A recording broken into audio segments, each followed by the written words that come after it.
8, 7, 6, 5, 4, 3, 2, 1.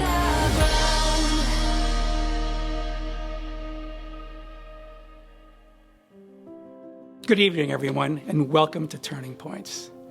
It's going to be a special evening, even though it's going to be a very, very different evening. Because as you know, we've all gotten together in the past, gathering in Boston, having a party and gathering together to support MSPCC in a fun and light environment. Although it's different today, it's still significant today. Because although we're virtual, the mission that MSPCC champions is as important as ever. You see, it's no accident that we call tonight's event Turning Points. Because when a young child is faced with stressors and issues, they risk all sorts of outcomes that could end up getting in the way of them becoming their full selves. And they risk outcomes where what they felt and experienced as young children will end up being simply reproduced in another family and another generation. So we at MSPCC are that turning point. With our intervention, our hope and our objective is to change the arc of a child's life so that not only is the arc of that child's life changed, but the arc of that future family will be changed, and the arc of an entire generation of children will be changed. So I hope that you join us tonight enthusiastically to support us and to help this wonderful mission, because at the end of the day, we all will need to make a difference. So let's get started. Let's get tonight going. And we're going to have a great time because it's my pleasure to introduce Billy Costa from KISS 108. Billy, take it away. Thank you, Chuck, and welcome, everybody. And by the way, Chuck, you look fabulous. I'm so excited to be your host tonight. For those of you who don't know, well, yeah, my name is Billy Costa. I co-host the Maddie Show on KISS 108, Dining Playbook on Nessun, and yeah, we're currently in a new season of High School Quiz Show on WGBH as well. Anyway, this year's MSPCC Turning Points Dinner is coming to you live from the beautiful Seaport Hotel here in Boston. Now, I know it's a little different. If you remember, MSPCC wasn't able to host the dinner last year, and while it certainly does look different this year, yes, we're going to have an amazing night, just like Chuck said, as we gather wherever you might be watching right now to support this worthy organization. Now, through all the challenges that have been faced in the past year, MSPCC has worked, by the way, tirelessly to provide programs and services that assist children as well as families all over the state of Massachusetts. And this year, your support is needed more than ever. I cannot stress that enough. And we have a great program for you tonight. Again, it's a look a little different. It's going to feel a little different, but you're going to meet some truly special families, and you won't want to miss tonight's very insightful conversation with Mary McGowan, Executive Director of MSPCC, and Mary Lou Sutters, Massachusetts Secretary of Health and Human Services, who shares her thoughts on, well, how the pandemic affected children, and what we all can do tonight to support them as we move forward. It's been a crazy year. Now, a few reminders before we get started and some tips on how to participate in tonight's show. And by the way, don't be afraid to call a friend. Call everybody you know and tell them to log in. We have a chat feature, so you can say hello. You can let us know you're here wherever you are, wherever you're watching. In fact, we've had a lot of activity already. People have been donating all afternoon long, so please keep it coming, and I'll be checking in and out of the chat room, trying to be as interactive as I can, because we can't appreciate enough that all of you are here with us tonight. Be sure to find us on Facebook, Instagram, and Twitter. And by the way, follow MSPCC if you don't already. And we would love for you to share pictures of yourself watching tonight, whether it's with family members or friends, whomever. If you're alone, sitting there with a bowl of popcorn, please send some photographs so we can see you celebrating with us. And be sure to use the hashtag, this is important, MSPCC Turning Points. And if you know someone who still needs to register, it's really easy. You just go to event.gives/MSPCC. And the registration link is right there in the top right-hand corner. Now, if you're having trouble with the site or you're experiencing delays, I can feel it. Some of you are trying, you're getting a little frustrated. All you have to do is refresh your browser, and that should solve the issue. And if not, please let us know in the chat room, and someone will reach out to you. As a side note, the program is best viewed using Google Chrome. There, I said it. Finally, please consider donating. It's as simple as clicking on the donate button at the bottom of your screen. And again, a lot of people have been doing it throughout the afternoon. There are going to be multiple opportunities for you to support MSPCC throughout this event. And now I'm going to turn it over to Mary McGowan, MSPCC's Executive Director, who's going to provide an update on the organization's current efforts and how they've come through this year, believe it or not, even stronger. I mean, after all, MSPCC has been around for more than 140 years, and it has seen its share of crises. Hi, I'm Mary McGowan, the Executive Director of MSPCC, the Massachusetts Society for the Prevention of Cruelty to Children. COVID-19 turned all of our worlds upside down. When I think back, what I remember from the spring of 2020 is the resilience and the resourcefulness of our staff and the generosity of supporters like you. The children and the families we serve often don't have enough food to get through a week, never mind a month. They rely on public transportation. They don't have enough diapers to get through a few days. So in those early days, I watched my staff get back to basics because they know there's no way a parent can think about their children and what they need to do to help them grow and be safe if they're worried about putting a meal on the table. They mobilized and you responded. Generous supporters helped us get diapers, baby wipes, gift cards for groceries, all in the name of doing what it takes to keep kids safe and healthy. And that's where history repeats itself. MSPCC is more than 140 years old. We've seen crises. We were there for the 1918 pandemic. We've seen wars, we've seen terrorist attacks, depressions, recessions. And through each of them, our question is the same. What impact does this have on kids and families? This go around, we looked hard and reached out to people and asked, will you help us? And we are so grateful you did. From there, our home visitors continued to reach out to young parents to make sure that they were able to care for their children. Our clinicians found new ways to help children cope with trauma. And our foster families, who are always opening up loving homes, stepped in and became teachers. They became entertainment coordinators. They helped facilitate visits with birth families so that their children knew that mom and dad were safe, even if they couldn't see them for a few months. Doing whatever it takes. MSPCC has been doing it for 140 years.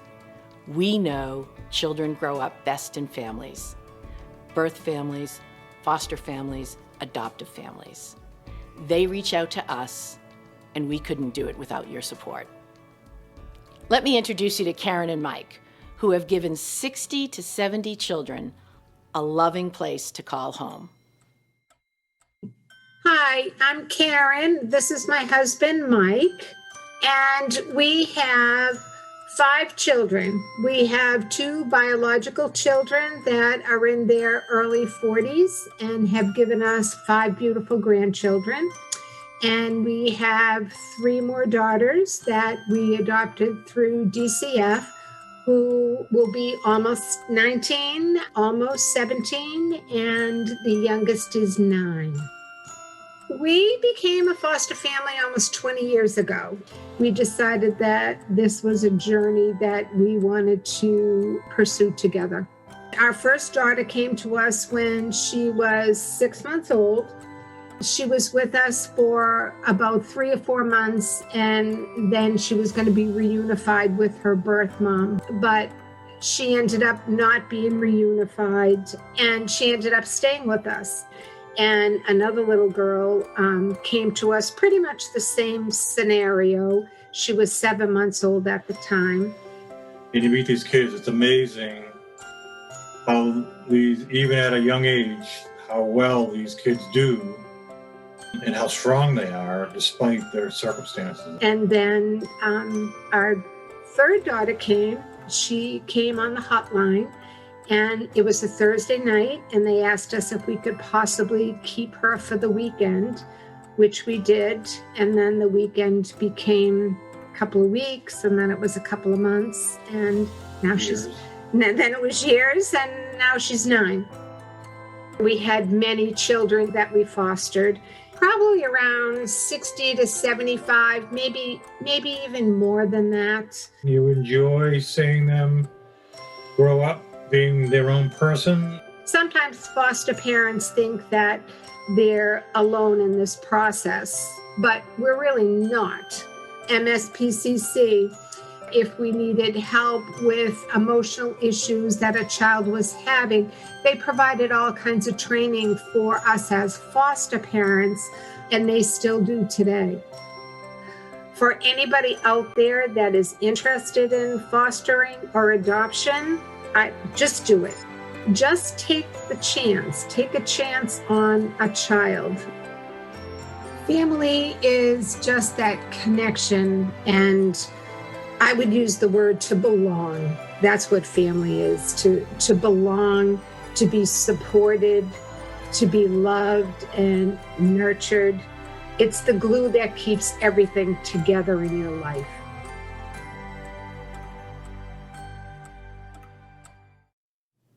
The best thing about my job at MSPCC is meeting foster parents like Karen and Mike. They open their homes every single day to make sure children feel loved, valued, and cared for. Among the things I'm most proud of MSPCC is our skill and ability to take what we see going on in the field, what's happening with families, and turn that into action. Foster families tell me how rewarding being a foster parent is. And at the same time, they report certain struggles.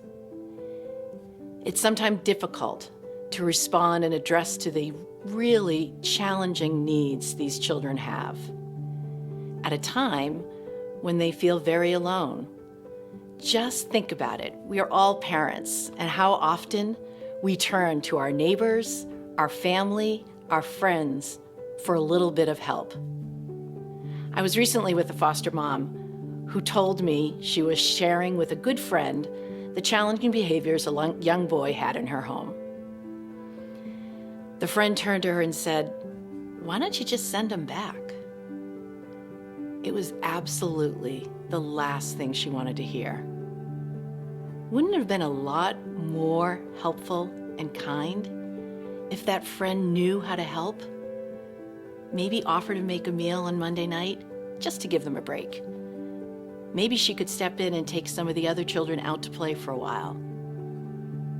Not everyone can be a foster family, but everybody can support a foster family. Recently, MSPCC did a survey, and it validated what I just said. Foster families need more help in taking care of the children in their care, attending to the behavioral health needs, and they really wish that they had more formal and informal supports. I'm thrilled to say that with the support of the Health Foundation of Central Massachusetts, MSPCC is leading a collaboration of experts in adverse childhood experiences, in providers who work with foster parents at all levels, in individuals who have coordinated volunteers to help children in foster care, and most importantly, foster parents themselves. Together, we're really working to revolutionize foster care, starting with coaching really providing opportunities for foster parents to enhance their parenting skills so that they're able to look at the child and not ask the question, what's wrong with you? But rather, what's happened to you and how can I help you grow, help you cope, and help you develop skills to get through these situations. And then we plan to engage and mobilize volunteers throughout the community who are there to step in and help foster parents to provide real, meaningful support. It could be in terms of tangible goods. Think about it, summer's coming up, and everybody could use a refresh on balls and gloves and baseball bats. Maybe it's taking care of Thursday night's pizza. Maybe it's reaching out and seeing if you can provide homework help to a child who's struggling. Whatever it takes.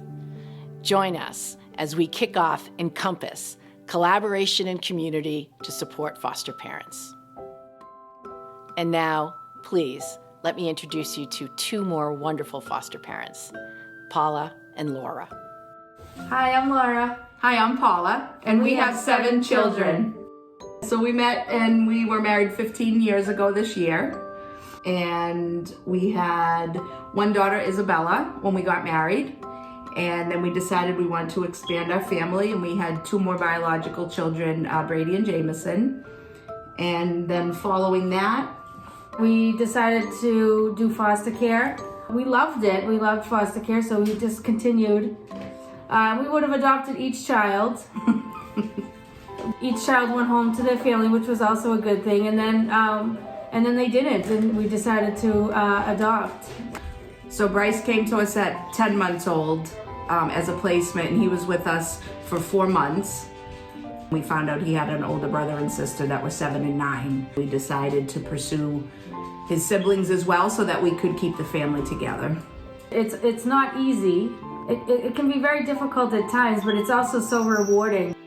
We were just new to the whole process, and I remember going to MSPCC events, feeling for the first time that we were finally in a group of people that were just like us, because sometimes you feel like you're in your own bubble, and as much as people want to support you, nobody really gets it like other foster families. We had like a bucket list of things that they had never done before that they always had wanted to do, and I think we were expecting them to be these big extravagant things, and I think the first thing on the list was to go sledding. So those were really eye-opening things for us to be able to give the kids those firsts, even at 7 and 9 years old. That for me was a high point, I think, as well. Mm-hmm. I know that a lot of people are afraid of the children that may come into their homes, and it's the complete opposite. The children that have come through our home, I think we're at 16 or so. Every single one of them, you don't by accident get 16 great kids, which means that these kids have so much to bring to your home, and they've just enriched our biological children's lives just by being in it. We actually just refer to all our children as our sons and daughters, whether they were with us for a day or a week. We've never differentiated, and empowering them to feel like they're just as valuable and as important as any other child. In our own nuclear family, just being able to accept each other for who they are, their differences, and support and hold each other up when needed is a big, important part of how we're raising our children.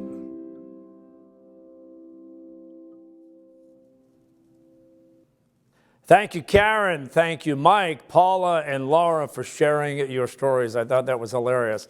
Hi, we're Laura and Paula, and we have 7 children. But anyway, thanks, guys, for letting us into your homes. Tonight, it's apparent from your commitment how rewarding it is to be a foster parent. Just based on the chat room alone, I've been looking at a lot of the messages coming in while we were meeting the foster parents, and people are calling them God's angels and calling them heroes and thanking them so much for what they do. And I'm talking about strangers as well as friends, as well as family members. There are so many other ways you can help your community if you're not able to be a foster parent. And there's so much more to come tonight. You won't want to miss Mary's conversation with Secretary Mary Lou Sutters.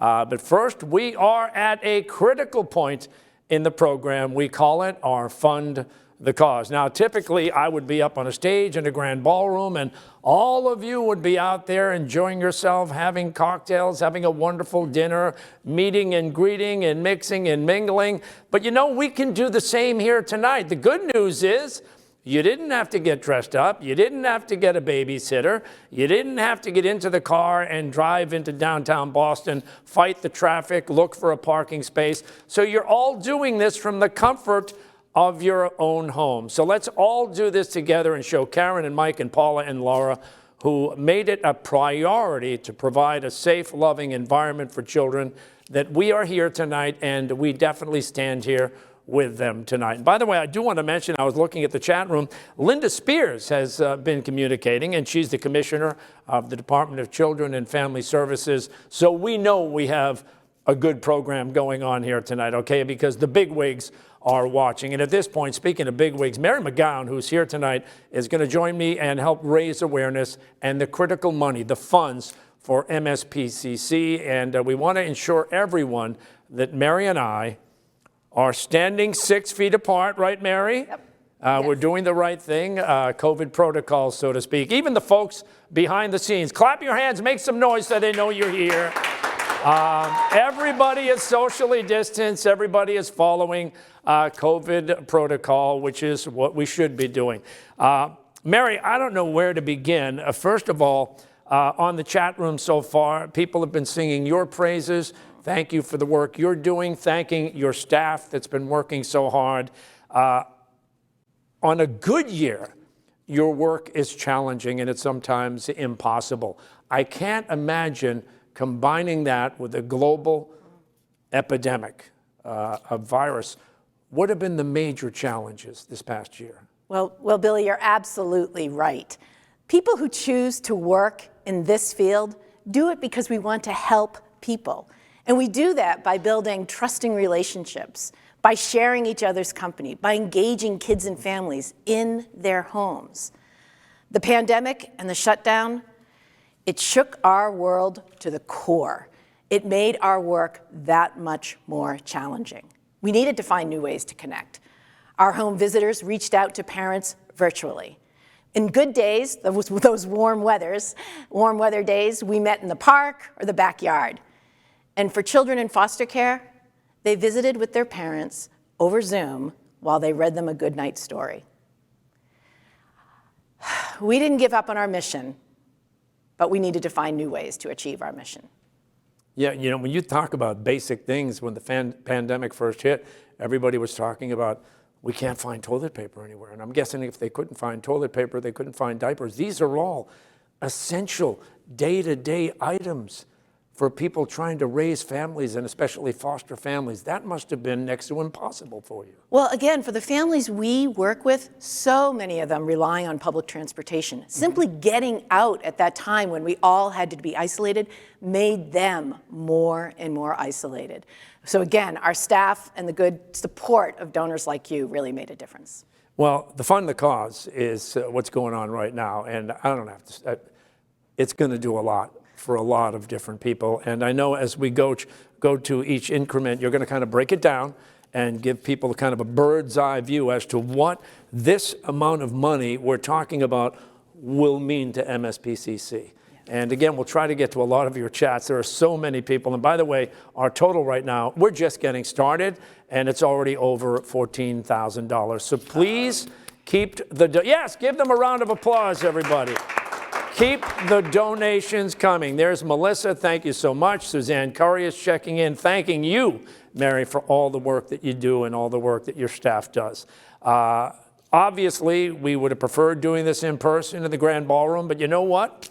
We're doing whatever we can, and I think it's working out well, and the numbers are showing it, and the interactive messages are showing that as well. So we're going to start optimistically high on the Fund the Cause. And Mary, again, I'm going to be counting on you to paint the picture, okay?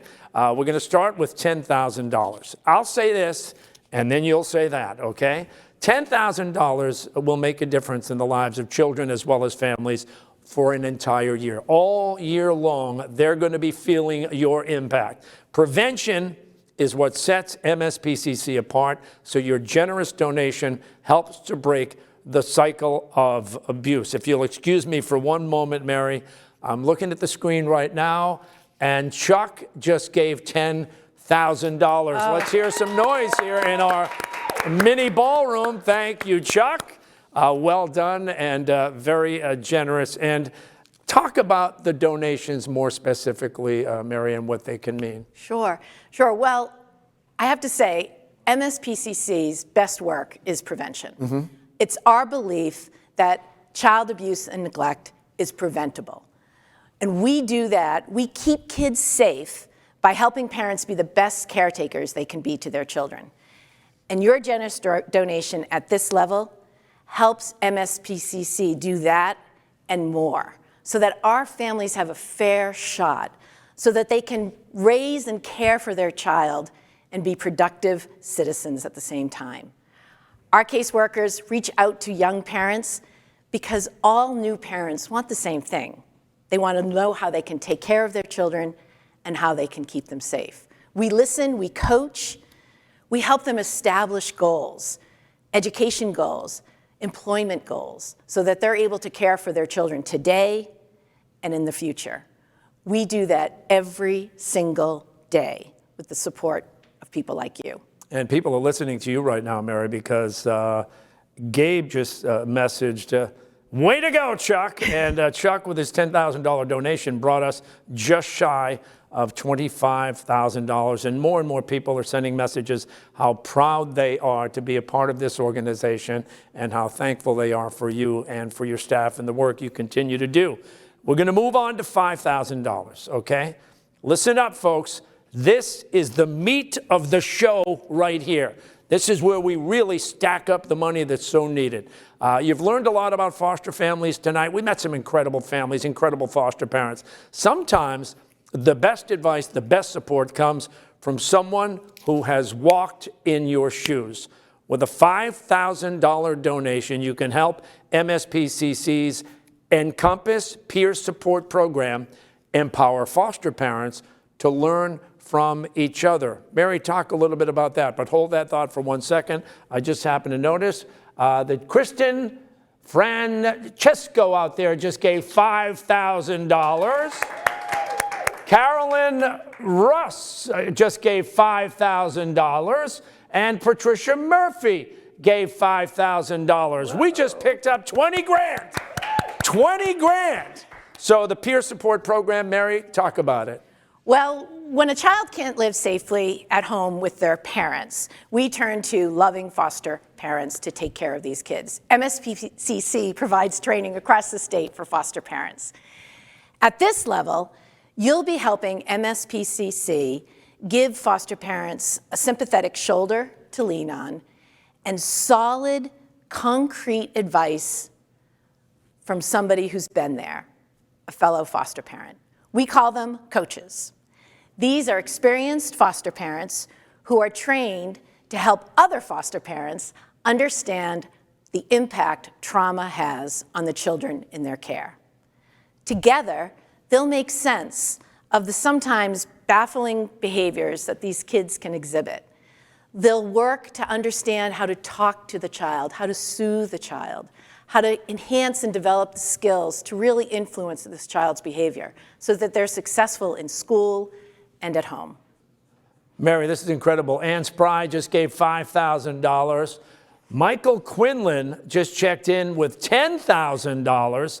We're at just about $50,000 already. Thank you so much, folks. Please keep the funds coming. And a lot of people are saying, way to go to all these big donors. And again, anything you feel like giving is fine with us tonight. We're just doing the best we can in a global pandemic. And the fact that we're not even halfway through the program and we're at just about $50,000 is incredible. And Chuck says, and thank you for your support and thank you for your leadership. And now we go to $2,500. With a donation of $2,500, you can help MSPCC keep its promise to be there for the families whenever they need help and they need a hand. So Mary, talk about the help for families who serve. Sure. The children and the families that we work with have really been dealt a bad hand. They may be victims of domestic violence. They may be living in unsafe neighborhoods. They're often struggling with poverty. Their housing is not always that stable. At this level, you'll be helping MSPCC give the extras. Really, it's the things that you and I and our kids take for granted. Absolutely. It could be cribs, it could be baby wipes and diapers. It also could be giving a child the first chance to enjoy a summer camp. Yes. Maybe it's helping a foster youth prepare for college, an afternoon in an amusement park, a membership to the Y. Whatever it takes to enrich and enhance the lives of the kids and families we serve. Thank you. Membership to the Y, that's a good one. I grew up in an extremely poor neighborhood, and thank God for the Y and that it was there, and they were able to provide us with programs, and that's what we're doing here tonight. $3,000 right there from Lisa Levine, hope I got it right. $2,500 from Ben, thank you, Ben. Nancy just threw in $2,500. Let's keep them coming, everybody. Keep it coming. We're almost at $58,000 right now, and now we're going to change levels. We're going to go to $1,000. And here's what we're talking about. A big part of MSPCC's new Encompass program is, well, enlisting, and I love this one, enlisting the help of neighbors and making community connections. So your donation right now, $1,000, will help MSPCC match foster parents with community volunteers to ensure that foster families do have everything they need so they can make a difference in a child's life. This is a great program, Mary. Elaborate a little bit more. I'm so excited about this program. As I said, not everyone can be a foster parent, but there is something we can do to help foster parents. Think about it. It could be a meal on Monday night. It could be arranging for groceries. It might be, well, maybe you have a really special skill that you can share with a family. Do you know a different language? Are you a baker? Can you cook? Maybe it's yoga. And if you're good at math, you may turn into the homework buddy. It really is about supporting and wrapping ourselves around foster parents. We want to make sure that those families that step up have the support of the entire community. And by supporting us at this level, you'll help us match foster parents with identify what they need with volunteers in the community who have the skills and the time to help them. And we go back to the tote board. That's so old school. $5,000 just came in. There's Michael Stutfin with $1,000. Tim Grady with $1,000. Gary O'Neill just donated $1,000. And again, I don't see the name on the $5,000 on my chat room right now, but I do want to thank them. Is it Katie or Kitty? Kitty Father. Father. Kitty Father, we love you. Thank you for the $5,000. And let's keep it going. By the way, as we reduce increments, that doesn't mean that you have to stop giving $5,000 or $10,000 or $2,500 or $1,000. Okay, let's work together, okay? Again, you are the grand ballroom out there, okay? And next year, you will be the grand ballroom again. And we'll do it all in person. But right now, we go to $500. MSPCC's highly trained clinical staff work with children impacted by domestic as well as community violence. So your donation, get this, of just $500 can provide cutting-edge, specialized, trauma-focused training for staff so they can better assist the children MSPCC serves. Mary, let's talk about the trauma trainings. Sure. Well, to be able to help a child heal from trauma, staff need to be best prepared, and the only way to do that is to provide ongoing training. And at this level, you'll help us do that. We know that early adverse events really seriously impact a child's brain and are also associated with an avalanche of really poor health outcomes for people throughout their lifetime. Making sure that our staff are well trained in trauma-informed care will really help us mitigate the risk and improve the health outcomes for kids. You know, Mary, I said it and people are listening. I said, just because we go down in increments doesn't mean you have to stop giving larger amounts. So we want to thank Kevin Smithson for $1,000. We want to thank Suzanne Reno for $1,000. I've got $500 from Alexander Senator. Oh, is that Chuck's family? It is. And family affair. I've got $500 from Lauren Mazzoni. Thank you so much. $200 there, 25s, 50s, everything's coming in. Keep the money coming. Another couple more $5,000 donations would be awesome. There's another 1,000. Boom, that just happened. Stuart Rose, thank you for $1,000. And now we move on to our second to last level, okay? $1,000 just came in. Due to circumstances beyond their control, close to 35,000 grandparents are raising their children's children. This is the way it is right now. A donation of $250 will help MSPCC support these grandparents as they once again, they didn't see it coming, but they once again face the challenge of being parents. So, Mary, the challenges for the grandparents, give us some of them. Well, first of all, it really is the impact of drug addiction playing out on our kids and families. Grandparents find themselves taking care of their children's children. And it wasn't the plan, and parenting has changed significantly since their last go around. So at the time that their friends are becoming empty nesters, they're learning about technology and social media and the pandemic. Well, they were also in charge of the academic and social well-being of the children in their care. Of course, this is exactly what these children need. They need to be with loving grandparents, people who know them, people who care for them, people who know their family history. It's exactly where they need to be as their own lives are unraveling. Giving at this level will help MSPCC boost the support and services available to grandparents. We'll be able to connect them to community resources as well as other grandparents. We'll help them understand the behavioral health issues that their grandchildren may be facing. And we'll also help them learn to help their grandchildren cope in school and at home. Yeah, you know, Mary, we haven't even talked about at-home learning and the challenges that has unexpectedly posed for a lot of parents and, as you say, grandparents. Oh, absolutely. And starting with the technology. Not everybody had Chromebooks and laptops last spring. So really getting out there and making sure that people had the equipment so that there wasn't significant lost learning. And then we had to deal with broadband, and it was really a challenge. And you learn at times like that not everybody is starting at the same level playing field. Imagine the stress of families, especially foster families, who A, find out that they're now teaching from home, right? And B, find out they don't have the technology available to teach at home. And C, they come to realize they don't know how to work the technology. Yeah. Those have been three challenges that have been confronting people on a daily basis. Absolutely. And for the children and the families that we work with, it was a very, very difficult year. Nancy McLean, thank you for $500. Taylor Beck, thank you for $250.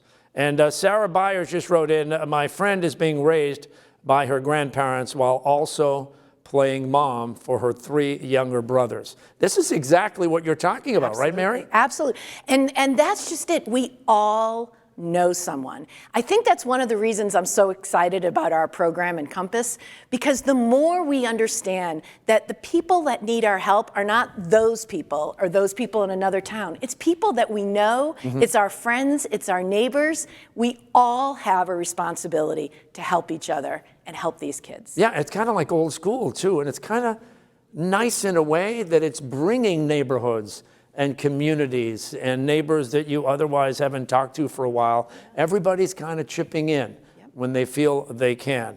And, okay, good. $150, Corey Fitzgerald, thank you very much. We're just about at $73,000. We got to keep it moving, okay?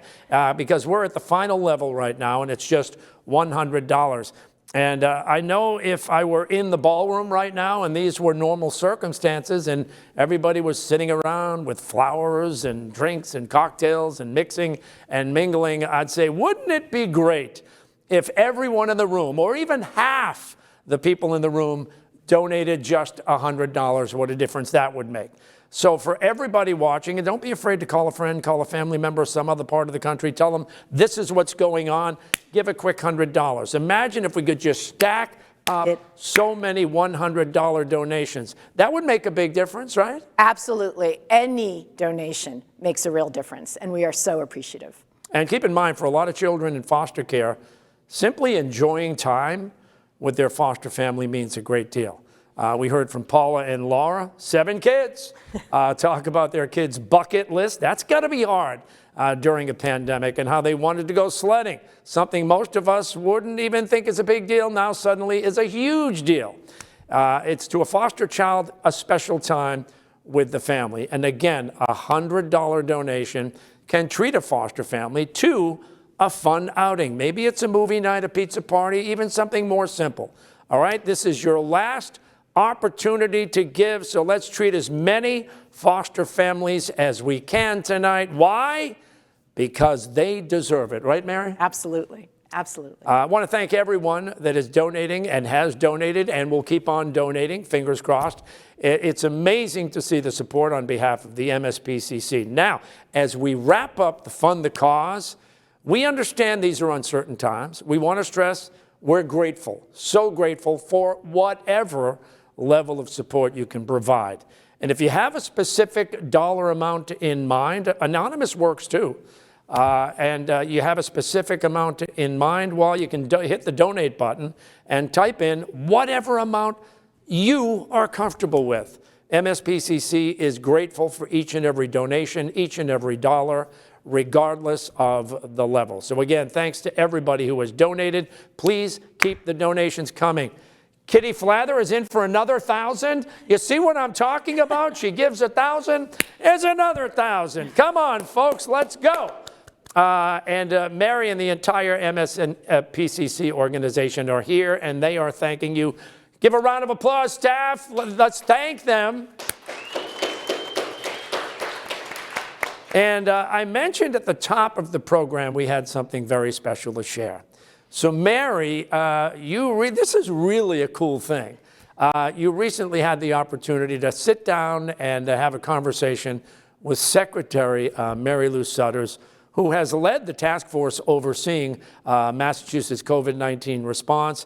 And the two of you have been longtime friends. I know Mary Lou was very involved with this program for a number of years. So before we get to the actual sit-down interview, what were your thoughts going in? Because you have a special relationship.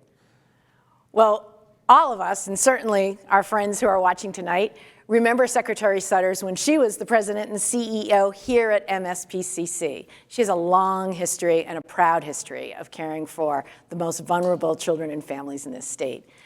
When I had the opportunity to sit down virtually with her, I was really interested in understanding how the experience here at MSPCC and in state government really helped influence her decisions about the pandemic. Was she thinking about the kids and the families? And how did it make her a better decision maker at this time? So, ladies and gentlemen, Mary sits down with Mary Lou Sudders, Massachusetts Secretary of Health and Human Services. Take a look. Hello, Secretary Sudders. It's good to see you. It's nice to be with you always. I'm just sorry that it's virtual and not in one another's presence. Soon. We're looking forward to that. Well, today I want to talk a little bit about what you've been through during the course of the last year. I'm certain that your perspective and your insights on what all of us have lived are really unique to the vantage point that you've had. You know, when did you realize everything was about to change? When schools closed and 1.1 million kids were now home, and how devastating that was. Because I understood that children, right, schools are more than just education for our children. They provide structure. It is also a safe place for many children. And it is a place where schools are often our eyes and ears on kids who may start to experience troubles, both from neglect or abuse, right? But it's an important lens for us as social workers. What in your background, both professionally and personally, prepared you for it? I felt the pain, honestly. of every decision we made to shut something down, what the consequence was, not just on our economy, which has been devastating, but on the lives of families and children. A year ago, March, life stopped as we knew it. It was in those early days in March that as we started to see numbers tick up, we started to watch what was happening globally. We were trying to determine what we needed to do in Massachusetts with Governor Baker's leadership. He and I had a conversation about my sort of stepping up and over, if you would, to really advise him on the COVID response. Because unlike a natural disaster, right, this is a healthcare disaster. It was really trying to define a healthcare and human services response to a pandemic that I think none of us really realized we would still be in a state of emergency a year later. And I think that's the lens I brought. I brought the healthcare experience as secretary, but also remembering of the human cost of this pandemic, and our responses had to evolve as the nature of this pandemic has evolved. And I think as a social worker, we're used to evolving circumstances and taking in very many different perspectives. And there was not one linear path to manage this pandemic. I was not going to forget the needs of human services workers, of congregate care programs that can't close, of residential schools for kids, with special needs. So I tried to take a holistic view. I'm sure there's many out there will tell me what all the shortcomings were of that time, but really did try to keep kids and families and our economy at the heart of every decision we were making. What goes through your mind that we need to do to support the children and I guess the adults who also care for them? We know the younger the child, right, the more dependent they are upon adults. When a family's in crisis, the child's in crisis. So adults, how do you speak about the pandemic to your children? What are the words you use that they can incorporate? Not minimizing it, however, right? You can't dismiss this past year. And I think all of us are going to get used to wearing face coverings for quite a while. And, kids are pretty resilient that way. I think for kids who come, with histories of abuse and neglect or the kids who sit quietly in the class, we're going to have to draw them out, right? We're going to have to validate what they're feeling. And I think it's going to take time. I mean, for a lot of these kids, they've lost almost a year in learning. What have you learned from this experience? And when you look back on the last 12 months, what are you most proud of? I'll tell you what I'm grateful for is I'm grateful for my family. And I'm very, family is, we all know the importance of family. And my family really just completely understood from last March that I was a non-presence in their lives till this day. I think what I've learned is how grateful I am to be in the Commonwealth of Massachusetts. Our healthcare system was stressed a couple of times and strained. It was never overwhelmed. And our healthcare system completely operated as one system. Everyone just leaned in. Whatever it is it takes to get it done, right? People just, what can I do to help?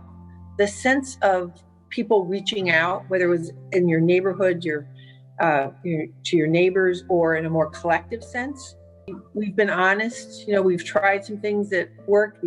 Some other things that, you say, okay, well, that didn't really work. And you just move on in that can-do attitude and spirit, I think is, if I'm proud of anything, it's that we will prevail. What are you most looking forward to once it's safe to leave our COVID pods? I miss being with people, to just have those conversations, the informal conversations, and never having to use the word Zoom again. But to you and my friends at MSPCC, I'm just grateful for what you do each and every day to support the needs of children and families and really focusing on protecting kids and supporting families. So from my heart to yours and to you through the board and all the staff, thank you for what you do. Mary, it's interesting that the secretary, like everybody's kind of frustrated with Zoom at this point. But imagine going back a year if we didn't have Zoom. Oh. What would we have done? I know there are other platforms, but everybody's been Zoom crazy. And I couldn't help but notice her talking about the earliest months of the pandemic. And I can't even imagine for you people, you start getting word, of schools shutting down. Where are the kids going to go? And I remember a big factor was a lot of kids depend on schools for meals. Absolutely. So if they're not going to school, where are they getting their food? And I think another one of those words that was born of the pandemic was pivot and pivoting. And everybody in every walk of life during the course of this incredible pandemic has had to pivot, whether you're an individual, a family, a company, a corporation, everybody had to pivot. Yeah. It's wild. But what were the surprises you walked away from with this interview with the secretary? Well, I think I had two things that I'll remember. One is actually on the Zoom. I think it's kind of funny that she shares our collective frustration of just being Zoomed out. That made me giggle. But I think after that, I so much appreciated hearing her talk about how we help kids get through this. There's no way to think about the learning loss and the impact that the impact on the social and emotional learning of kids. I mean, there's simply no shot that we can give kids to make up for what happened. I really appreciated the secretary's thoughts, and it's going to take her leadership, our partners at state agencies, our friends at the schools, teachers and community providers like us to work together to really help transition kids as we reopen our society. It's really important that we do it. Mary, give me a couple of thoughts going forward from tonight and going forward to the next year. Obviously, everybody's got their fingers crossed that eventually we will see the light at the end of the tunnel that everybody talks about. Yeah. But going forward, what are the thoughts for MSPCC? So I think it's interesting. As much as we talk about being Zoomed out, there are things that we've learned over the course of last year that we won't soon be getting rid of. I wouldn't do everything virtually, but touching base with families virtually works. You can see a family a couple of times a week virtually. That's really good. Our ability to pull people together on Zoom, again, I'm really eager to see folks, but it's easier if you're a foster parent to get together with a group of foster parents on Zoom at 7 p.m. rather than have to get dressed and get out of your house. And when you think of it, even doctors have been able to see patients virtually on Zoom. They don't have to go into the office. And I think I agree with you. A lot of that stuff is definitely going to stick around. And we not only discovered it, I think we're going to hold on to it. Kitty Flather just gave another $10,000. Oh my God. Round of applause. Kitty.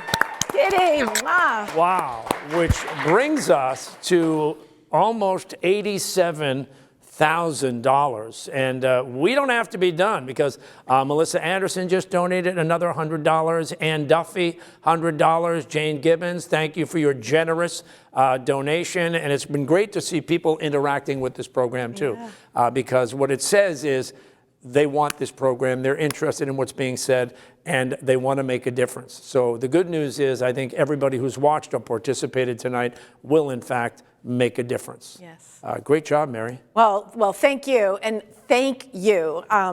There's been a lot of really kind words said about me tonight, but I do want to take a moment to remind people that there are folks every single day out there doing really important work with kids and families, and we couldn't do it without them. So I will take your praise, but I want you to know I do it on behalf of all of them. Thank you. And by the way, the conversation that we saw with Mary and the secretary, we only saw a portion of the conversation. If you want to see the full interview, you can. You can view it on MSPCC's website at mspcc.org/TP2021. And the donations are still coming in. I do want to remind everybody, though, make sure you cash out. All right? That's the important thing. The donation is great. Thank you so much. But you still have to cash out, okay? So make sure you do that. Mary, what a pleasure.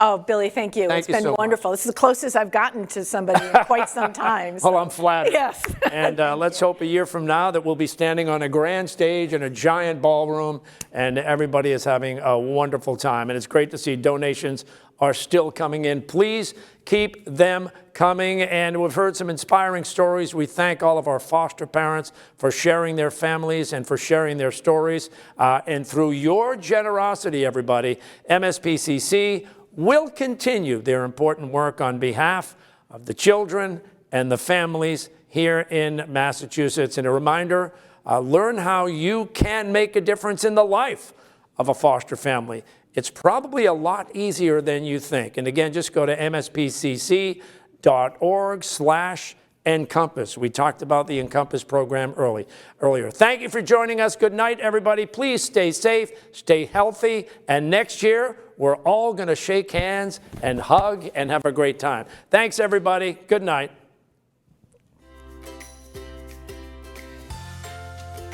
Family is Love. Love, first of all, makes family. Trust. I can't remember what it was like not having kids. You embrace each person's difference. You embrace their flaws, and you love them as best you can. That's what family is.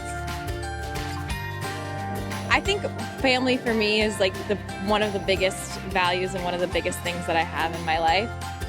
And help one other little person.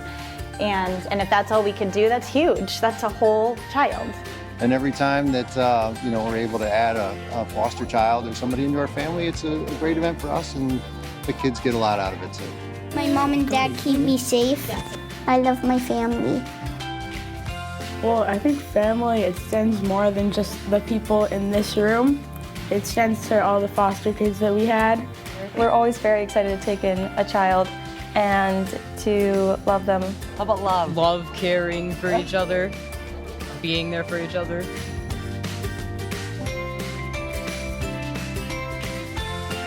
Family's fun.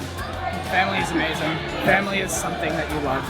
Family is chaos and still loving each other through it all. Absolutely.